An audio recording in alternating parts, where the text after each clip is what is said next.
राधा राधा राधा राधा राधा राधा राधा राधा राधा राधा राधा राधा राधा राधा राधा राधा। ऊपर जा रहा है, हम 50 नाम 60 नाम 70 नाम खींच रहे, नीचे आ रहा 40 नाम 30 नाम, ऐसे बार बार अपने प्राणों का समाहित हो गया। वैखरी, मध्यमा, पश्यंती और परावाणी, और जहां परा में मूलाधार केंद्र के पास से नाम स्फुरित हुआ, सिद्ध पुरुष हो गया। निरंतर चिंतन, यस्य स्मरण मात्रेण जन्म संसार बंधनात् विमुच्यते नमस्तस्मै विष्णुवे प्रभु विष्णुवे। जिनका स्मरण मात्र संसार चक्र से देवर्षि नारद जी, सनकादि योगी, भगवान शिव, ब्रह्मादि, जिस क्षमता को प्राप्त हो उसमें जीव तो जा ही नहीं सकता। उनकी क्षमता कोई जीव कर सकता है, लेकिन वो भी देखो सनकादि महायोगी हैं, हर समय 5 वर्ष के रहते हैं, और क्या बोलते रहते हैं, हरि शरणम हरि शरणम हरि शरणम हरि शरणम। इतने बड़े महापुरुष, हरि शरणम। देवर्षि नारायण नारायण नारायण नारायण श्रीमन्नारायण नारायण नारायण हर समय बीणा में नारायण नारायण। तो हमारे हृदय में निकलता है राधा राधा राधा। बस पकड़ लो, किसी एक दिशा को पकड़ लो और फिर आप करके देखो। ये इतना समय दिया इसमें, और इस अब नाम में दो, अगर आपको पुलकावली ना आ जाए, रोना ना आ जाए, आपको ये ना लगने लगे कि पा गया, फल पा गया, अभी तक जो साधन किया उसका फल मुझे मिल गया, तो मुझे बताना, ठीक है। शास्त्रों का स्वाध्याय करो और नाम जप करो, और दूसरों का उपकार बन जाए तो चूकना मत। कभी ऐसा अवसर मिले कि दूसरे की कोई स्वार्थ रहित सेवा मिल जाए तो फौरन, चाहे किसी का मल ही साफ क्यों न करना हो, फिर आप देख लेना। हम ये जो आपको बात कहते हैं ना, क्योंकि शरीर से बहुत पाप हुए हैं, जब किसी दीनहीन की शरीर से सेवा बन जाएगी तो बहुत जल्दी गंगा की तरह हृदय तुम्हारा पवित्र हो जाएगा। परहित सरिस धर्म नहीं भाई। अगर हम दूसरे का उपकार करने को मिल जाए तो, और अपनी बातें सब बतानी नहीं चाहिए। एक बार काशी में घाट में बैठे थे तो एक अपंग कुष्ठ पड़े थे ऐसे, हम बहुत दूर थे ऊंचाई में, वहां बहुत बड़े बड़े खंडहर हैं, तो चुपचाप एकांत में बैठ करके चिंतन, तो वहां से दृष्टि कोई वर्षा शुरू हुई, तो ऊंचाई से पानी बड़ी रफ्तार से आता। तो एक युगल किशोर संत थे, हम कहा युगल किशोर ये जिंदा है या मरे? बोले नहीं बाबा जिंदा। हम कहा अरे यार ये पानी की धारा आ रही, इनको तो बहा के गंगा में। अरे बोले बाबा काशी। अरे हम कहा काशी है, हम आंखों से देख रहे हैं कि बोले कुष्ठी है, उसके को मवाद सब चूता है। अरे रुको, फौरन अचला कसा और नजदीक गए।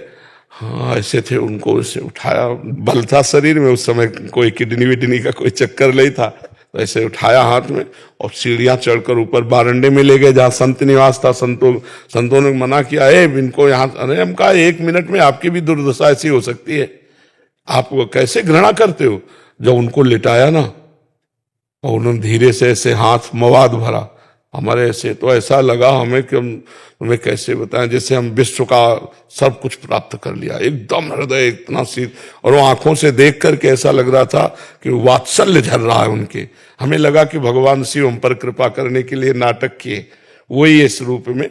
तो कभी अगर अवसर मिल जाए, कोई कुष्ठी, कोई बीमार, कोई ऐसी दशा में है और उस समय आपको जरूरत है, तो आप अपनी बाबूगिरी पर मत ध्यान दो, आप उस समय नीच से नीच सेवा कर दो, बस सब कुछ प्राप्त हो जाएगा। जन्म जन्म के किए पाप तत्काल भस्म हो जाते हैं दूसरों की सेवा करने से। तो आज जो हमारा समाज बिगड़ता जा रहा है वो दूसरों के शोषण की वृत्ति रख के बिगड़ता जा रहा है। अगर दूसरे के पोषण के बाद कि भैया तुम भूखे मत रहो, आज हम भूखे रह लेंगे, लो हमारा हिस्सा का भोजन पालो, तुम ठंडी से कांप रहे हो, हम एक कपड़े से काम चलाएं, लो हमारा कोट पहन लो तुम। तो इस ऐसी सद्भावना भगवान देख रहा है, वो आपको इतने व्यवस्था कर देगा कि आप बढ़ाते चले जाओगे, दूसरों को देते चले जाओगे और आप भगवत स्वरूप हो जाओगे। जब सीता जी ने आवाज लगाई कोई रक्षा करे, रावण लिए जा रहा, तो गीध जटायु, अब ना अस्त्र है ना शस्त्र है, रावण के सामने वो क्या है? रावण के सामने गीध जटायु क्या? बड़े बड़े लोकपाल थर्राते थे, लेकिन टूट पड़ा कहा पापी तू सीता को नहीं ले जा सकता मेरे जीते जी, और पंजों से चोंचों से प्रहार किया। पर उसके पास तो चंद्रहास थे, चंद्रहास बड़ी दिव्य तलवार, तुरंत तो गिर पड़ा। आगे पड़ा जटायु देखा, सुमिरत राम चरण की रेखा। राम राम राम भगवान आए गोद में। जो दशरथ जी को सौभाग्य नहीं मिला, वो अंतिम संस्कार भगवान श्री राम ने जटायु जी के किए, और उसी समय जटायु का देह छूटा भगवान की गोद में, और हरि रूप धारण करके भगवान साकेत धाम में भगवान के गया। तो भगवान ने कहा, तात ये आपने अपने कर्म से गति प्राप्त की, आपने जो परहित की भावना से अपने को कष्ट में डाला, यही कष्ट तुम्हारे सारे पापों का नाश करके अब तुम्हें भगवत स्वरूप करके भगवत धाम ले। तो गीध देह तज धरि हरि रूपा, हरि रूप धारण करके वो भगवान। तो परोपकार सबसे बड़ा धर्म है। तो नाम जप करो, और कभी अवसर मिल जाए किसी की सेवा का, वो चूकना मत, वो भगवान ने आपको अवसर दिया है। नहीं, परोपकार के मामले में कभी कभी संशय ये आता था महाराज जी कि दूसरे के प्रारब्ध पे हम आक्षेप करेंगे, उसका तो नहीं है। नहीं नहीं नहीं नहीं, अगर ऐसा होगा तो आप पहुंच ही नहीं पाओगे।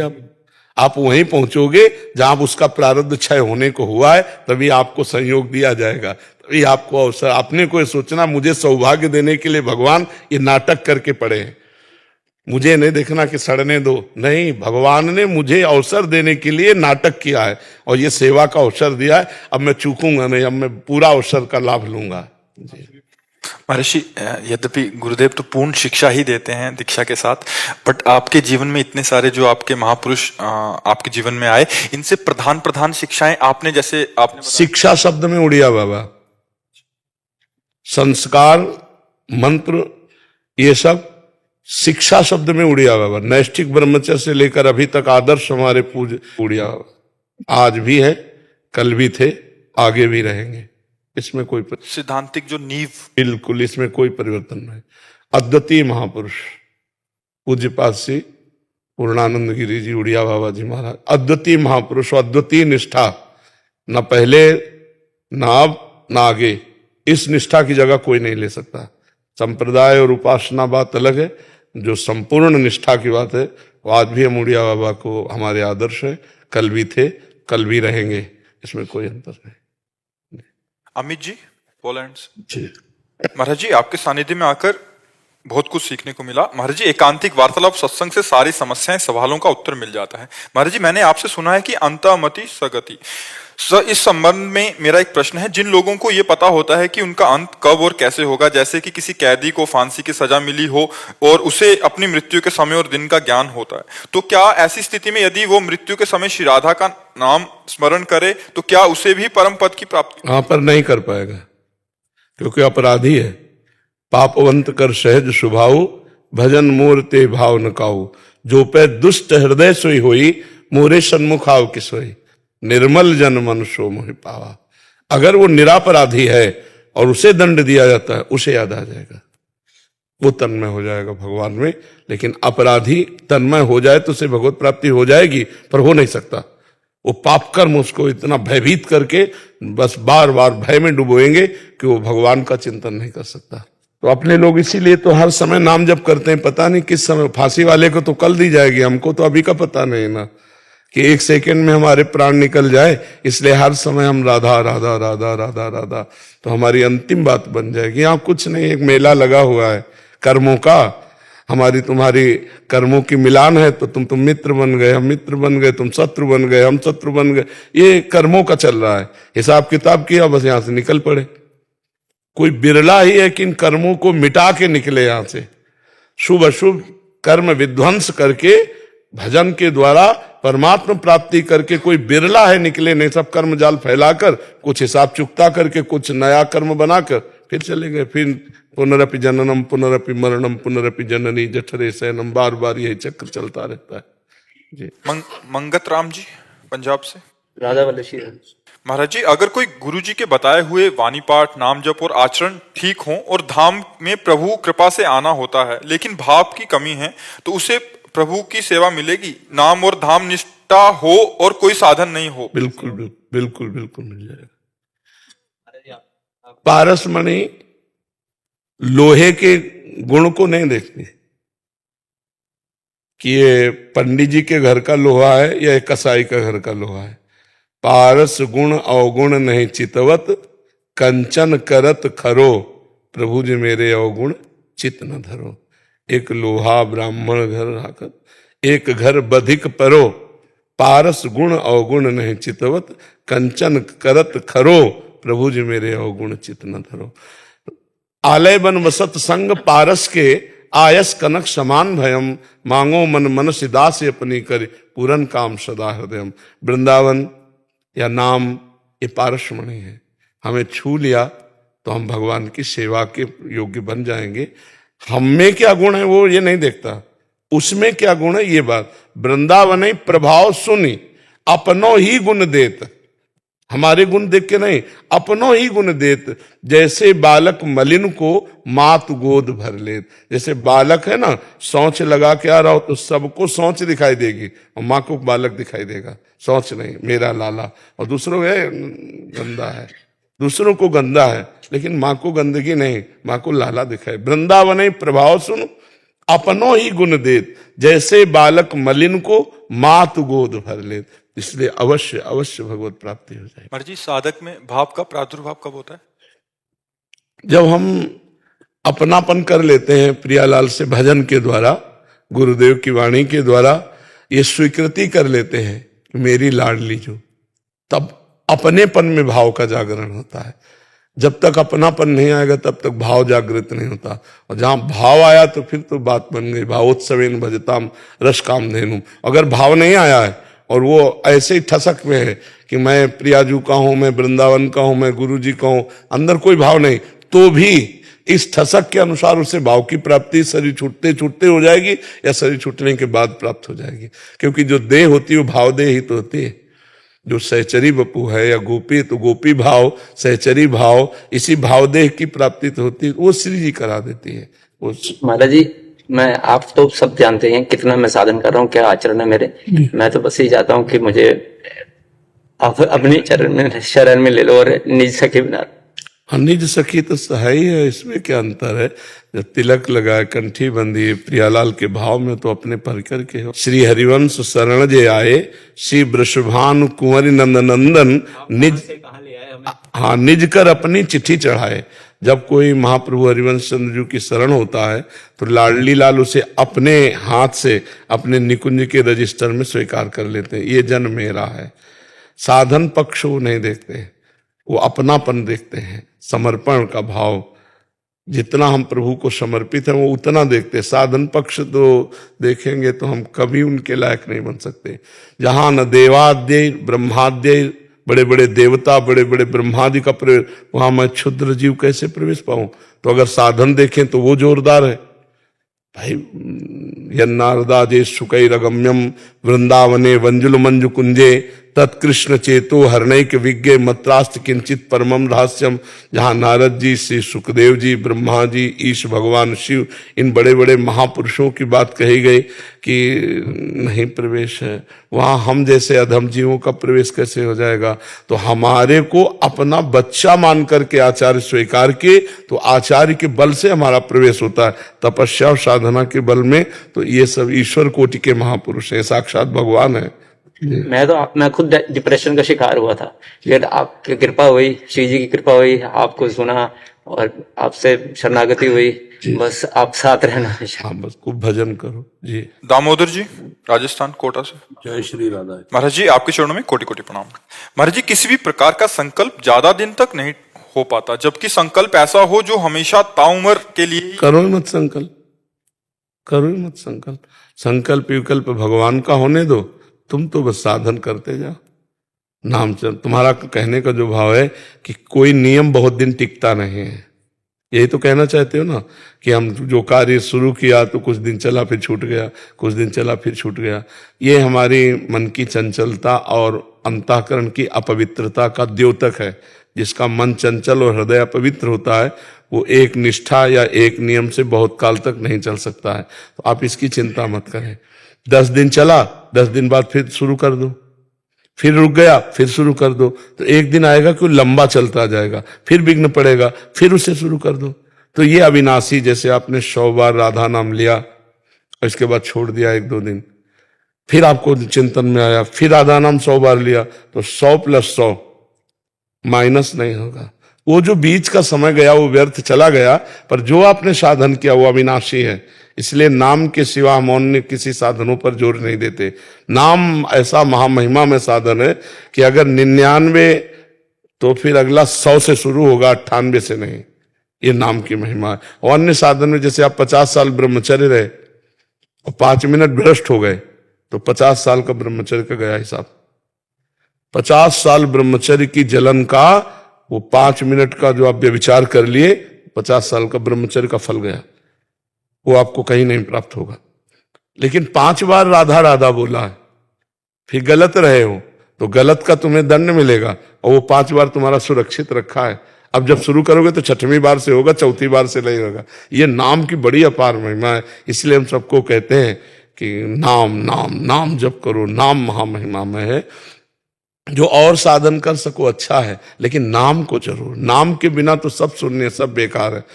आप पूरे जीवन सब साधनों को करते रहे, अपना बल रहा साधन कर, और अंतिम समय आपको संसार का कोई चिंतन आ गया तो गए ना। और जिंदगी भर राम कृष्ण हरि नाम भगवान का, तो अंतिम समय भगवान कहते हैं मैं उसका स्मरण बन जाता हूं उसका। अब अगला जो जन्म होगा बड़ा तब तेजस्वी तपस्वी ऐसे महापुरुषों के घर जन्म होगा, जहां जन्म से ही भक्ति के संस्कार मिलेंगे। तो हमें लगता है कि जो शास्त्र सम्मत बात है कि कलयुग में यज्ञ पूजा नाना प्रकार के और जो साधन है इनकी प्रधानता नहीं है। कलयुग में हरेर नामयु हरेर नामयु हरेर नामयु केवलम कलौ नास्तेव नास्तेव नास्तेव गति अन्यथा। कलयुग में केवल भगवान नाम, केवल भगवान नाम, केवल भगवान नाम, इसी से द्वारा गति प्राप्त होगी, और कोई उपाय नहीं है। तो खूब नाम जप करो। अब पूर्व जी हरियाणा से। राधे राधे। राधे राधे महाराज जी, आपके चरणों में कोटि कोटि प्रणाम। महाराज जी, यदि आप पर भगवत कृपा बहुत ज्यादा हो पर भजन उतना ना हो तो ये कृपा का उल्लंघन है क्या? नहीं तो भगवत कृपा कैसे जानोगे बहुत ज्यादा है? मतलब महाराज जी की घर बैठे बैठे ही मतलब इतनी मतलब भगवत कृपा के मार्ग में चलने में ऐसी ऐसी अनुकूलताएं हो रखी है।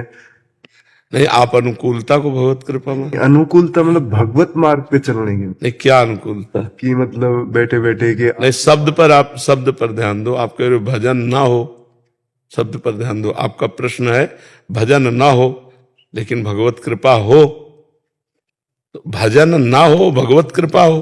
भजन ना होगा मतलब उतना भजन ना हो कितना कि मतलब दिन रात भजन में लगे रहे। हाँ दिन रात में, लेकिन प्रयासरत तो है ना।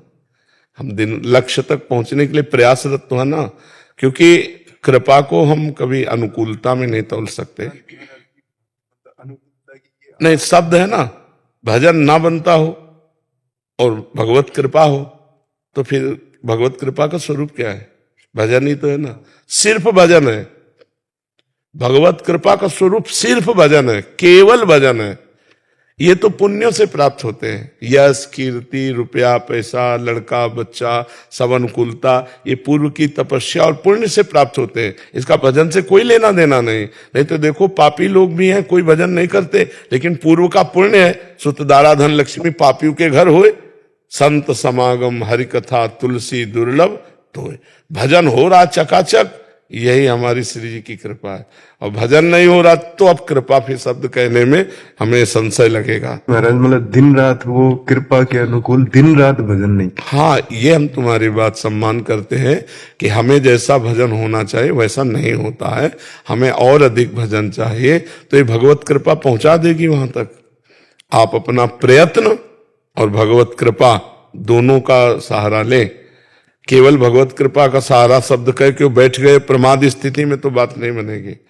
अपना प्रयास और फिर भगवत कृपा, तो उससे भजन की पूर्णता हो जाएगी। हम बार बार नाम को भूलते हैं तो बार बार उसका स्मरण करें, बार बार स्मरण करें, तो इस अभ्यास से हमारे मन पे नाम अंकित हो जाएगा। जब कुआं में बड़ा भारी सिल रखते थे ना और पानी उससे घसीटते थे, तो करत करत अभ्यास के जड़मत होत सुजान, रस्सी आवत जात ही सिल पर होत निशान। तो ऐसे मन पर निशान होने, राम राम, राधा राधा, कृष्ण कृष्ण। तो ऐसे हमारा मन स्वयं नाम जप करने लगेगा, हम अभ्यास करते रहें, और जब मन से भजन होने लगेगा फिर निहाल हो जाता है जीव, क्योंकि करना नहीं पड़ता ना, होता है। और जब होता है तो फिर आनंद में कभी रोने लगता है, कभी नाचने लगता है, कभी एकदम कृतकृत्य हो जाता है। बड़ा भजन का सुख है। हाँ महाराज जी, प्रारब्ध को मिटाया नहीं जा सकता। है? प्रारब्ध को मिटाया नहीं जा सकता। नहीं मिटाया जा सकता है, लेकिन प्रारब्ध को मिटाने चले तो भगवत प्राप्ति रुक जाएगी।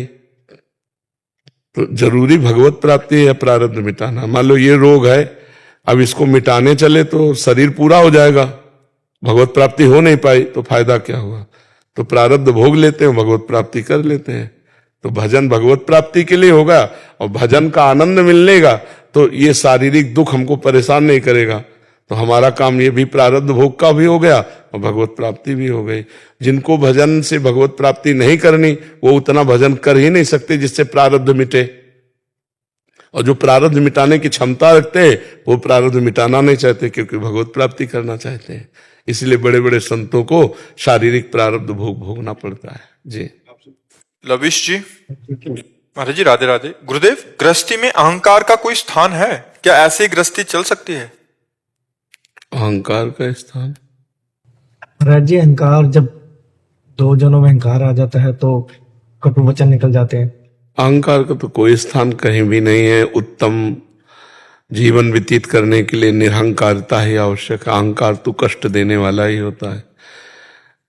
उत्तम जीवन जीने के लिए गृहस्थी में नाथ सकल संपदा तुम्हारी, मैं सेवक समेत सुत नारी।